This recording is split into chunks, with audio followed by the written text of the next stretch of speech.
In this continuation of rights of the paying banker, one most very important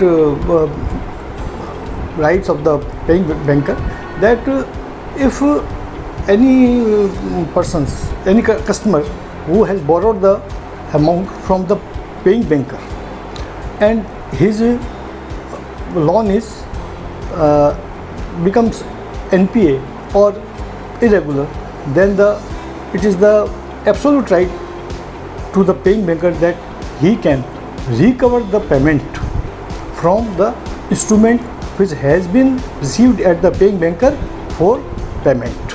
This is called the right of set-off, and this right of set-off is crystal clear when the borrower filled the documents and made the signature or applied the loan or at the sanction of the loan, that bank has the right to recover the loan amount or recover the due loan amount if he fails to pay the loan amount. So in case of such as bills of exchange or checks, etc., even in case of demand draft, he can recover the due amount. But in case of demand, the paying banker should inform to the customer, because demand draft is some differ than check, because demand draft is value receipt document. So it is cannot be stopped, it cannot be dishonored, etc. But in case of checks, FDRs, it can be recovered by the paying banker. The paying banker should not disclose the information of any customer to the third parties other than the true owner of the instrument. These are main features, or these are main duties of the paying banker while making the payment when the check received in collection or check received at counter on the same branch. These are now we come to the point that rights of the paying banker. Rights of the paying banker is saying that if the paying banker has made the payment of collection of the checks in apparent tenor of the instrument in good faith without negligence and without having any doubts in respect of the instrument or in respect of the true owner of the payee, that is, his paying banker is safe. But when the payment is not in due course at the time of making the payment as per section 10 of the NIA Act, then the paying banker will not be protected by any of the section. साथियों, अब हम बात करते हैं कि paying banker की क्या duty है। पेइंग बैंकर की लगभग वही ड्यूटीज है जो कलेक्टिंग बैंकर की है, लेकिन पेइंग बैंकर की उन ड्यूटियों में जो सबसे बड़ी ड्यूटी है वो उसका बहुत बड़ा जो एक ऑब्लिगेशन है पेइंग बैंकर का, वो ये है कि ड्रावर के सिग्नेचर को बिल्कुल टैली करें। ड्रावर के सिग्नेचर फोर्ज होने की स्थिति में किसी भी प्रकार का प्रोटेक्शन न तो पेइंग बैंकर को है न कलेक्टिंग बैंकर को है। पेइंग बैंकर अगर मान लो कैश पेमेंट वगैरह चेक है तो उस केस में पेइंग बैंकर को कोई प्रोटेक्शन नहीं है।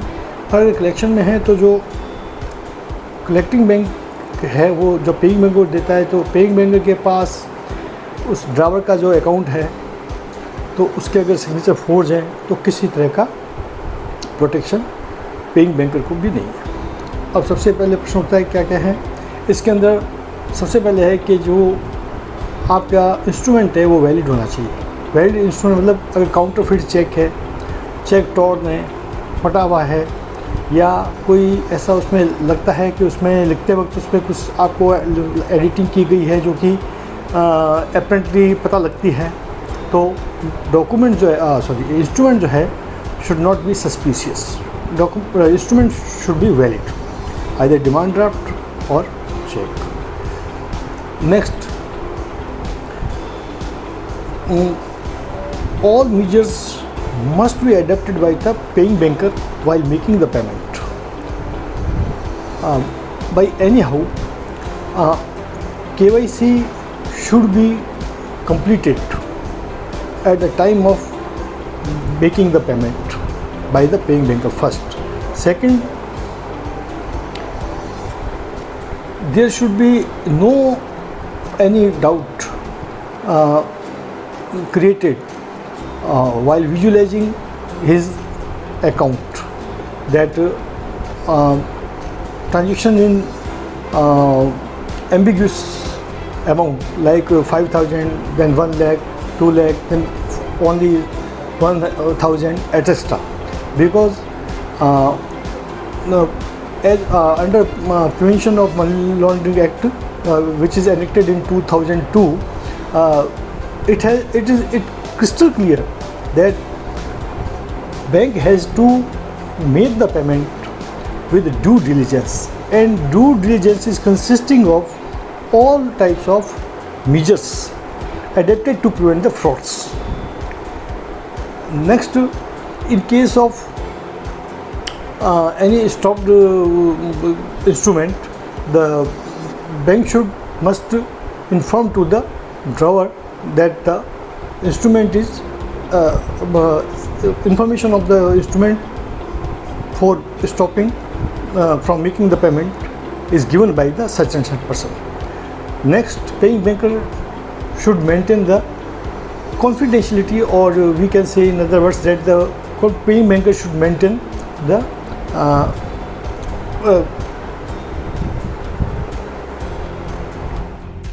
next, what is the noting and protesting?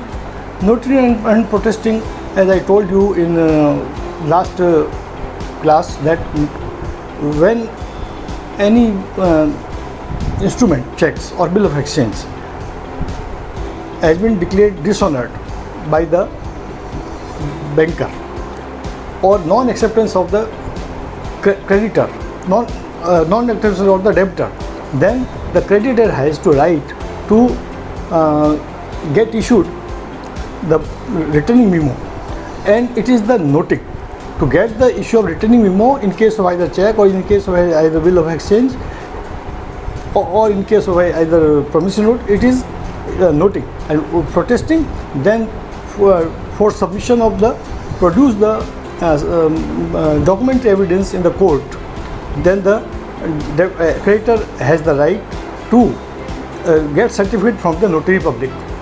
Means the returning memo, or base of the returning memo, the notary public will certify that this check or bill of exchange has been dishonored, and it can be a solid instrument, or it can be the most safest. Noting and protesting is the most safe method to recover the dues from all the parties by the creditor.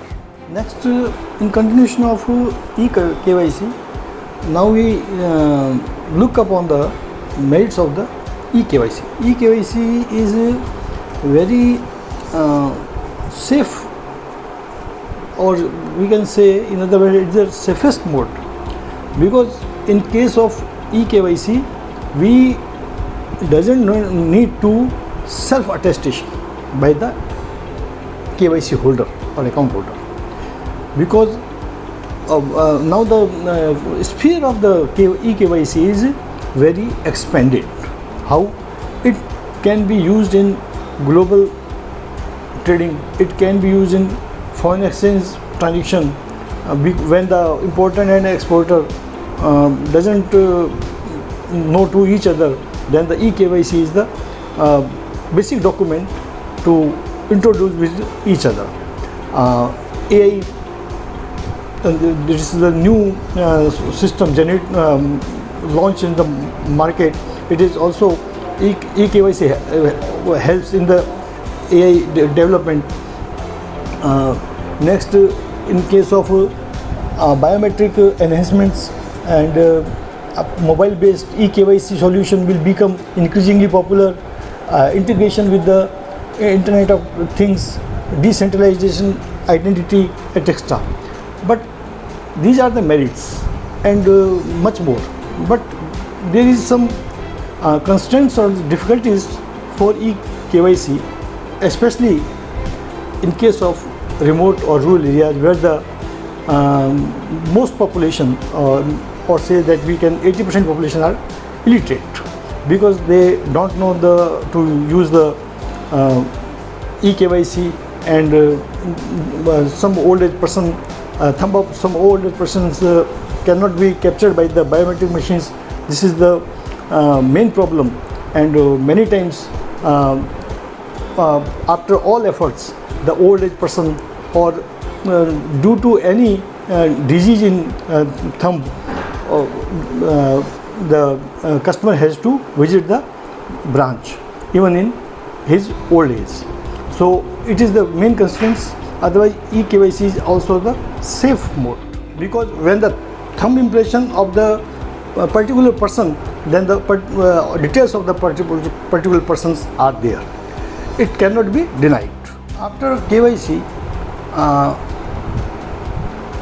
after a considerable interval, bank needs to get the KYC through biometric machines by affixing the thumb impression, because in some cases, after introducing the KYC norms, the Aadhaar card or any other identity photo card were tried to make editing and found faults at the time of any fraud occurs. So the bank start to get the e-KYC. E-KYC means electronic KYC.